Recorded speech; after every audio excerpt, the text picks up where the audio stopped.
लांबूनच पातेल्यामधलं dosa batter संपलंय असं दिसायलंय आणि माझ्या छातीचे ठोके अक्षरशः वाढलेत। 9 9:30 वाजलेत आणि आता व्हेज फूड शोधत करण्याची वेळ निघून गेली। लोणी डोसा आणि ऑनियन उत्तप्पाची ऑर्डर दिली तेव्हा कुठं माझ्या जीवात जीव आलाय। खूप गर्दी असूनही जरा सुद्धा गडबड न करता रितसर काम चालू आहे। बऱ्याच कोल्हापूरकरांना हा स्पॉट नक्की माहित असेल। महालक्ष्मी दर्शन केल्यानंतर काय खायचं हा प्रश्न कधी पडलाच नाही, कारण आहे हे डोसा सेंटर। बऱ्याच ऑर्डर सुरू आहेत आणि बरेच लोक वेटिंग वर पण आहेत। तोपर्यंत लाईव्ह डोसा प्रिपरेशन बघत राहायचं। लोणी डोसा तयार झालेला आहे आणि आता ऑनियन उत्तप्पा तयार होतोय। बॅटर एकच, पण त्यापासून सेट डोसा, लोणी डोसा, मसाला डोसा, उत्तप्पा असे बरेच पदार्थ बनवतात। आपल्या उत्तप्पावर मस्त फ्रेश बारीक कापलेला कांदा, कोथिंबीर आणि थोडी बारीक चॉप केलेली हिरवी मिरची अशी पसरून टाकली आहे। ऑनियन उत्तप्पा तयार होईपर्यंत लोणी डोसा ट्राय करूया। लोणी डोसामध्ये खरंच लोण्याचा भरपूर वापर केलेला आहे। मस्त स्पॉन्जी असा हा डोसा, मऊसर आहेच पण खाताना ब्राऊन भाग क्रिस्पी असल्यामुळे वेगळंच टेक्स्चर जाणवते। टेस्ट एकदम ढगात आहे आणि चटणी तर मस्तच आहे।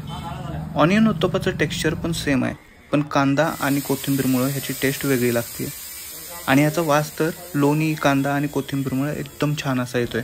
समोर डोसा, सेट डोसा असं प्रिपरेशन चालूच असतं। तासभर वेटिंग असेल तरी हे बघत वेळ कसा निघून जातो कळत नाही। कस्टमर सुद्धा चाललेलं काम समोर दिसत असल्यामुळं गडबड करत नाही। महालक्ष्मी दर्शन किंवा इतर कामामुळे इथं गेलात तर इथलं फूड नक्की ट्राय करा। मी माझ्या उत्तप्पावर कॉन्सन्ट्रेट करतोय, पण तुम्ही लाईक आणि फॉलो नक्की करा अशा छान व्हिडिओसाठी।